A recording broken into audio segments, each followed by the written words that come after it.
Kaixo, ongi etorria. Hemen bi poligono marraztu ditut. Eta zergatik dira poligonoak? Ikusten ez duen bezala, hemen zuzenkiak daudelako eta zuzenkiak ixten dutelako irudi lau hau. Zerbaitegatik egiten badut horrela, adibidez, hau ez dago itxita, beraz ez da poligona, itx egin beharko genuke zuzenkiekin. Hoi da lehenengo goza. Eta orduan, zenbat aldekoak egon daitezke? Hirutik gora. Ze bikin ezin dut itxi. Hiruki bai. Orduan, hemen ditugu erpinak, bi alde elkartzen dituen puntu horren, hau da alde bat, hau da beste alde bat, erpina. Nola idazten da? Handiz, A. Hau izan bezateke B, C, D, E. Hori dira, erpinak.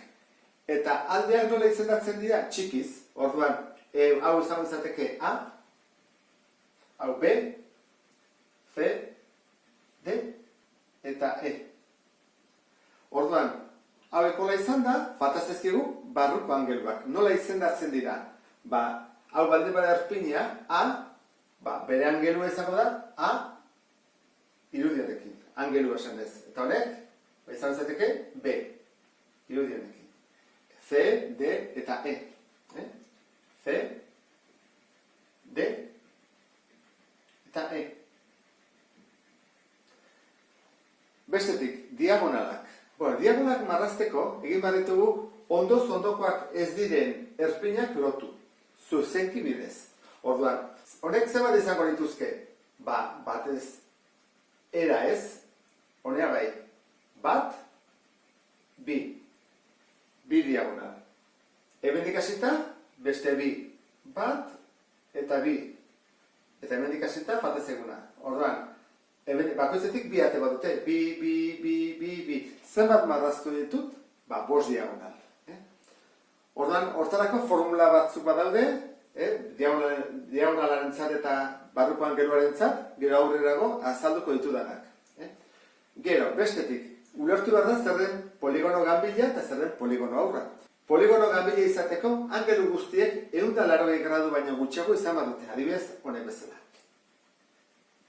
Hemen bitartean, ikusten zuen bezala, honek 180 gradu baino gehiago ditu. Horregatik deitzen zaio, aurra, ez aurra, aurra. Orduan, hemen ikusten zuten sartu bezala egiten dela. Hoi da bere ezaugarria. Triangelua denean ezin izan aurre. Aurra izateko, adibidez, hirukin ezin dut lortu. Behar dut laukoa gutxienez, laukin bai, adibidez, hauen dezaket. Laukoa badi bada, lortu zaket 180 gradu, baina gehiagokoa. Orduan, ulertuta zerren poligono ganbila eta poligono aurra, gauzat esan berrizot aurrari buruz. Nik bi puntu hartzen baitut hemen, adibidez puntu hau eta hau, eta elkartzen baditut, barruan sortzen den edo lortzen dudan zuzenkia, barruan gelditzen da, ez da ateratzen poligono hortatik. Bitartean, aurran, nik bi puntu hau elkartzen baditut, barruan dago, bi hauek elkartuta, barruan dago, adibidez, bi puntu hauek elkartuta, atera egiten da. Hoi da, bere propietate bat. Aurren propietatea da, bi puntu elkartzerakoan, batzutan, atera ingo dela poligonotik. Poligonoak izendatzen dira aldeen kopuruaren arabera. Orduan dugu, triangelua, hiru aldekoa, lau aldekoa dudarik gabe lau alde ditulako, eta besteak dira poligonoak. Ulertzen duzue, poli, bat baino gehiago. Zenbat ditugu? Nahi ditugu nania, pentagonoa, hexagonoa, heptagonoa, oktogonoa, eneagonoa, dekagonoa, endekagonoa eta dodekagonoa. Nik uste dut gehiagotan erabiltzen dela, askotan, zuek entzungo zeuten, deka, 10 esan nahi dula, dekagonoa, gero hepta ere nik uste dut askotan entzungo zeutela, eta gero pentagonoa eta hexagonoa dudarik gabe. Orduan, hauek pixkat ezagutu behar dituzuten hitzak dira. Gero arte, ondo izan.